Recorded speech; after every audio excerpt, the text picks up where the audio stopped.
স্বার্থপর এই দুনিয়া, খোদার কসম কারো জন্য থামে না, বড় স্বার্থপর এটা।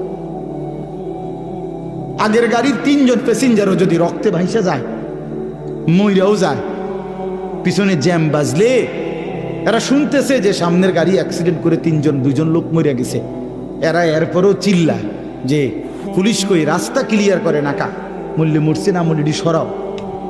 কারো হাতে সময় নাই। স্বার্থপর এই দুনিয়া, কারোর জন্য থামে না রে বাপ।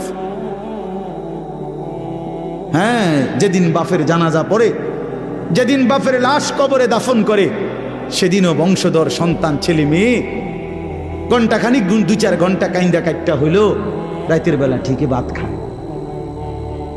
হ্যাঁ, খায় না? পাশের ঘর থেকে খানা আনে, আবার ওরা ঠিকই খায়। স্বার্থপর দুনিয়া যে, থামে না রে ভাই, থামে না দুনিয়া। ওই জন্য আমাদের কারোর জন্য থামবে না। তুমি আমি মরে গেলে শেষ। আবারও বলছি এই কথাটা, আমি মরে গেলে এরপরে পৃথিবী যত আধুনিকে হোক না কেন, আমার কি কথা বুঝছেননি? আমি মরার পরে যদি সবার ঘর স্বর্ণের বাড়ি হয়ে যায়, তো আমার লাভ হইল কি? আমার মৃত্যুর পরে যদি সব মানুষ আধুনিক হইয়া সাঁদের দেশেও জায়গা, আমার ফায়দা কি?